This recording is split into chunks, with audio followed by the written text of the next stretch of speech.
రెండు తెలుగు రాష్ట్రాల మధ్య తలెత్తినటువంటి అత్యంత వివాదాస్పదమైనటువంటి అంశం బనకచెర్ల ప్రాజెక్టు. ఇప్పుడు ఆంధ్రప్రదేశ్ తెలంగాణ రాష్ట్రాల మధ్య ఈ బనకచెర్ల ప్రాజెక్ట్ అనేది చాలా కీలకమైనది, చర్చనీయాంశమైనటువంటి అంశం. రేపు ఢిల్లీలో రెండు తెలుగు రాష్ట్రాల ముఖ్యమంత్రులు కేంద్ర ప్రభుత్వం వద్ద సమావేశం కావడానికి ఒక నిర్ణయం అయితే తీసుకున్నారు. ఆంధ్రప్రదేశ్ ముఖ్యమంత్రి చంద్రబాబు నాయుడు, తెలంగాణ రాష్ట్ర ముఖ్యమంత్రి రేవంత్ రెడ్డి ఇద్దరు కూడా ఈ అంశంపైన చర్చించుకొని ఒక సానుకూలమైనటువంటి పరిష్కారానికి రావాలనేటువంటి ఒక ఆలోచనలో ఉన్నప్పటికీ కానీ కేంద్ర ప్రభుత్వం వద్ద చర్చించేందుకు తెలంగాణ రాష్ట్ర ప్రభుత్వం సిద్ధంగా లేదు.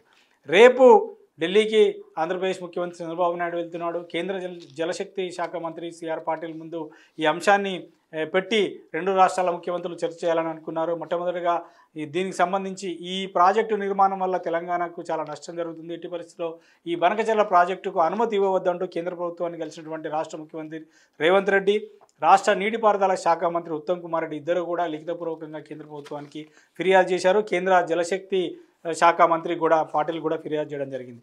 అదే సమయంలో ఆంధ్రప్రదేశ్ ముఖ్యమంత్రి చంద్రబాబు నాయుడు కూడా కేంద్ర ప్రభుత్వాన్ని కలిసి ఈ అంశంపైన తేల్చుకుంటాం, మేము నిర్మాణం చేసేటువంటి బనకచెర్ల ప్రాజెక్టు వల్ల తెలంగాణకు ఎలాంటి నష్టం లేదు, గోదావరి నుంచి వృధాగా పోతున్న నీటిని మేము వాడుకునేందుకు బనకచెర్ల ప్రాజెక్టును ప్లాన్ చేశామనేది ఆంధ్రప్రదేశ్ ముఖ్యమంత్రి చంద్రబాబు నాయుడు వాదన. కానీ ఆ ప్లాన్ వెనక గోదావరి జలాలను, తెలంగాణకు వచ్చేటువంటి గోదావరి జలాలను దాదాపు 200 టీఎంసీలను ఆంధ్రప్రదేశ్కు తరలించిపోయేటువంటి ఒక కుట్ర దాగి ఉంది అనేది తెలంగాణ ప్రాంతంలో ఉన్నటువంటి ప్రముఖ రాజకీయ పార్టీ నాయకులు, ప్రధాన ప్రతిపక్షమైన తెలంగాణలో ఉన్నటువంటి ప్రధాన ప్రతిపక్ష పార్టీ అయినటువంటి బీఆర్ఎస్ పార్టీ నాయకులు, అదేవిధంగా రాష్ట్ర ప్రభుత్వం కూడా భావిస్తుంది. కాబట్టే కేంద్ర ప్రభుత్వానికి దీనిపైన లిఖితపూర్వకంగా ఫిర్యాదు చేయడం జరిగింది. కేంద్ర ప్రభుత్వంలో ఉన్నటువంటి నీటిపారుదల శాఖ, జలశక్తి శాఖ మంత్రికి కూడా కలిసి ఈ లిఖితపూర్వకమైన ఫిర్యాదును రాష్ట్ర ముఖ్యమంత్రి రేవంత్ రెడ్డి అధికారికంగా రాష్ట్ర నీటిపారుదల శాఖ మంత్రి ఉత్తమ్ కుమార్ రెడ్డి కూడా ఇవ్వడం జరిగింది. సో ఈ ఫిర్యాదుతో వెంటనే స్పందించినటువంటి కేంద్ర ప్రభుత్వం బనకచెర్ల ప్రాజెక్టు నిర్మాణానికి మొట్టమొదటిగా ఇవ్వాల్సినటువంటి పర్యావరణ అనుమతులను నిరాకరించింది. ఆ తర్వాత డిపిఆర్ను కూడా సమర్పించాలి, ఎందుకంటే డీటెయిల్ ప్రాజెక్ట్ రిపోర్ట్ సమర్పించిన తర్వాత మాత్రమే బనకచెర్ల ప్రాజెక్టు నిర్మాణానికి సంబంధించి ముందడుగు వేయాలని చెప్పి కూడా చెప్పడం జరిగింది. దానితో పాటు పర్యావరణ అనుమతి, తర్వాత డిపిఆర్ కావచ్చు, లేదా సిడబ్ల్యూసి నుంచి రావాల్సినటువంటి సెంట్రల్ వాటర్ కమిషన్ నుంచి రావాల్సినటువంటి అనుమతులు కావచ్చు, ఇవేవి కూడా లేకుండా ఎలా నిర్మాణం చేస్తారు అనేటువంటిది ప్రధానమైనటువంటి అంశం. మరొక ప్రధానమైనటువంటి అంశం అపెక్స్ కౌన్సిల్ సమావేశంలో నిర్ణయం తీసుకోవాలి. అపెక్స్ కౌన్సిల్ అంటే ఏంటి? కేంద్ర జలశక్తి శాఖ మంత్రి, కేంద్ర ప్రభుత్వంలో ఉన్నటువంటి మంత్రి, రెండు రాష్ట్రాల ముఖ్యమంత్రులు సభ్యులుగా ఉండేటువంటి ఒక కమిటీ. ఈ కమిటీ సమావేశమై అక్రాస్ ద టేబుల్ కూర్చొని చర్చించుకొని మాట్లాడుకున్న తర్వాత అందరికీ అంగీకారం అయితేనే ముందుకెళ్ళాలి. కాబట్టి ఈ అపెక్స్ కౌన్సిల్ సమావేశం అనేది ఇప్పటివరకు అసలు జరగలేదు. ఈ అంశంపైన అపెక్స్ కౌన్సిల్ని ఏర్పాటు కూడా చేయలేదు. మరి ఎలా దీన్ని తీసుకెళ్తారు అన్నది తెలంగాణ రాష్ట్ర ప్రభుత్వం చేస్తున్నటువంటి ప్రధానమైనటువంటి యొక్క అభ్యంతరమే కాదు, తెలంగాణ ప్రాంతం నుంచి వెళుతున్నటువంటి గోదావరి జలాలలో ఇప్పటికీ ఆంధ్రప్రదేశ్ ప్రభుత్వం నిర్మించినటువంటి పోలవరం ప్రాజెక్టు బ్యాక్ వాటర్ నుంచి ఈ బనకచెర్ల అనేటువంటి రిజర్వాయర్కు గోదావరి నీళ్ళని తీసుకెళ్లాలని ఒక ప్లాన్. గోదావరి రివర్ నుంచి ఈ విధంగా ఏదైతే బ్యాక్ వాటర్ నుంచి ఇక్కడి వరకు తీసుకురావడం, అదేవిధంగా శ్రీశైలం ప్రాజెక్టు నుంచి కూడా ఈ వాటర్ని తీసుకెళ్ళి మళ్ళీ ఇందులో కలపడం, మొత్తంగా 200 టీఎంసీలను ఈ బనకచెర్ల అనేటువంటి ప్రాజెక్టులో నింపుకొని దాని ద్వారా రాయలసీమ ప్రాంతానికి లేదా ఆంధ్రప్రదేశ్ ప్రాంతానికి నీటిని సరఫరా చేయడం అనేది ఆంధ్రప్రదేశ్ ప్రభుత్వం యొక్క లక్ష్యం, ఆంధ్రప్రదేశ్ ప్రభుత్వం యొక్క ప్లాన్. కానీ మరి దానివల్ల ఎవరికి నష్టం జరుగుతుంది? ఎగువన ఉన్నటువంటి తెలంగాణ ప్రాంతానికి గోదావరి జలాలలో రావాల్సినటువంటి కేటాయింపులే కాకుండా, అంటే ఆల్రెడీ నికర జలాల కేటాయింపు జరిగింది, వరద జలాలకు సంబంధించినటువంటి కేటాయింపులు ఇంకా జరగలేదు, మిగిలిన జలాల కేటాయింపు జరగలేదు. సో అందులో రాబోయే రోజులలో 200 టీఎంసీల నీళ్లు తెలంగాణ ప్రాంతానికి నష్టం జరిగేటువంటి అవకాశం ఉన్నదని తెలంగాణ రాష్ట్రం ప్రజల యొక్క అభ్యంతరం, తెలంగాణ రాష్ట్ర ప్రభుత్వం యొక్క అభ్యంతరం, తెలంగాణ ప్రాంతంలో ఉన్నటువంటి ప్రధాన ప్రతిపక్షం గత 10 సంవత్సరాలు తెలంగాణ రాష్ట్రాన్ని పరిపాలించినటువంటి బీఆర్ఎస్ పార్టీ నాయకుల యొక్క అభ్యంతరం. సో బీఆర్ఎస్ పార్టీ నాయకుల అలర్ట్ వల్లనే తెలంగాణ రాష్ట్రంలో ప్రస్తుతం అధికారంలో ఉన్నటువంటి కాంగ్రెస్ పార్టీ ప్రభుత్వం, ముఖ్యమంత్రి రేవంత్ రెడ్డి అలర్ట్ అయి కేంద్ర ప్రభుత్వానికి వెంటనే దీనిపైన ఫిర్యాదు చేయడం జరిగింది.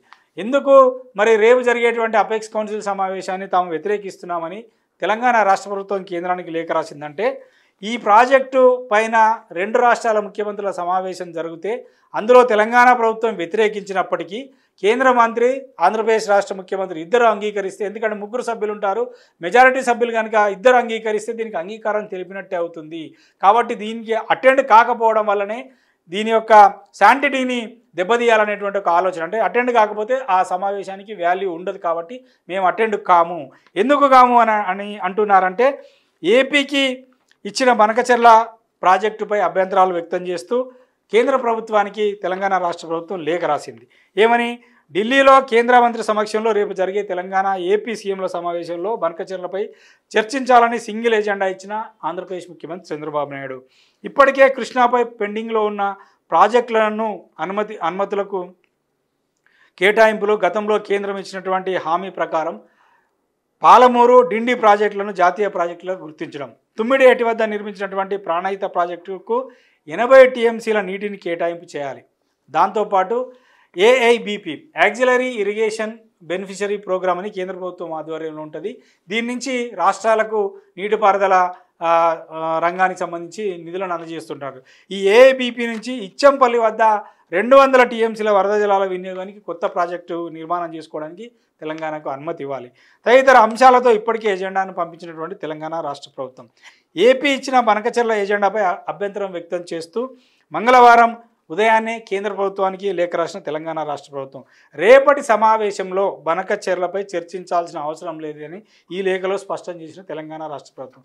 ఎందుకు చర్చించాల్సిన అవసరం లేదని అంటుందంటే ఇప్పటికే మేము అభ్యంతరాలను వ్యక్తం చేశాం. ఈ బనకచెర్ల ప్రాజెక్టు నిర్మాణానికి GRMB Godavari river tribunal board కానీ CWC సెంట్రల్ వాటర్ కమిషన్ కానీ కూడా అనుమతి ఇవ్వలేదు కాబట్టి దీనిని ఎట్టి పరిస్థితుల్లో నిర్మాణం చేయవద్దని మేము తీవ్ర అభ్యంతరాలను వ్యక్తం చేశాం. కాబట్టి దీనిపైన ఎలా సమావేశం ఏర్పాటు చేస్తారో అందుకే మేము రేపు ఢిల్లీలో జరిగేటువంటి మీటింగ్కు హాజరు కాము అని కరాఖండిగా తేల్చి చెప్పారు. తెలంగాణ రాష్ట్ర ప్రభుత్వం తరపున చీఫ్ సెక్రటరీ ఇరిగేషన్ శాఖ ప్రిన్సిపల్ సెక్రటరీ కేంద్ర ప్రభుత్వాన్ని లేఖ రాశారు. ఇప్పటి వరకు బనకచెర్లకు ఎలాంటి అనుమతులు లేవంటూ పూర్తి వివరాలను మేము ఇప్పటికే మీకు సమర్పించాం. ప్రత్యక్షంగా ఢిల్లీకి వచ్చి కలిసాం. కేంద్ర జలశక్తి శాఖ మంత్రి పాటిల్ని కలిసి అందజేశాం. దానికి సంబంధించినటువంటి ఆంధ్రప్రదేశ్ ప్రభుత్వం ఏ విధమైనటువంటి అనుమతి లేకుండా ఏ విధంగా నిర్మాణాన్ని చేపడుతుందో కూడా మీకు గ్రాఫ్స్తో సహా ఫొటోస్తో సహా మీకు అందజేశాం. కాబట్టి మేము ఎట్టి పరిస్థితుల్లో ఈ సమావేశానికి హాజరు కాం. అందుకే చట్టాలను ట్రిబ్యునల్ తీర్పులన్నింటిని ఉల్లంఘించే బనకచెర్ల ప్రాజెక్టుపై చర్చించాల్సిన అవసరం లేదని మా బలమైనటువంటి నిర్ణయం. గోదావరి బనకచెర్ల లింక్ ప్రాజెక్టుపై చర్చించడం అనుచితమని తెలంగాణ ప్రభుత్వం భావిస్తుంది కాబట్టి మేము ఈ లేఖను మీకు రాస్తున్నాం. ఇలాంటి చర్యలు కేంద్ర ప్రభుత్వం నియంత్రణ సంస్థల విశ్వసనీయతను దెబ్బతీయడంలో ప్రస్తావించడం జరుగుతుంది అని కూడా ఈ లేఖలో పేర్కొన్నారు. కారణం ఏంటి అంటే బలంగా వ్యతిరేకిస్తే తప్ప ఈ బనకచెర్ల ప్రాజెక్టు ఆగేటువంటి అవకాశం లేదు. ఎందుకంటే కేంద్రంలో అధికారంలో ఉన్నటువంటి భారతీయ జనతా పార్టీ ప్రభుత్వం, మోదీ నాయకత్వంలోని ప్రభుత్వం చంద్రబాబు నాయుడు మద్దతుతో కొనసాగుతుంది. కాబట్టి చంద్రబాబు నాయుడుకు ఏదో రకంగా వీళ్ళు ఫేవర్ చేస్తారు అనేటువంటి ఒక డౌట్ ఎక్స్ప్రెస్ చేస్తున్నారు. కాబట్టి ఒకవేళ సమావేశానికి అటెండ్ అవుతే అందులో వ్యతిరేకించిన మెజారిటీ సభ్యులు అంగీకరిస్తే తెలంగాణకి వ్యతిరేకమైన నిర్ణయం వస్తుంది. కాబట్టి మేము ఈ సమావేశానికి హాజరుకామంటున్నాం.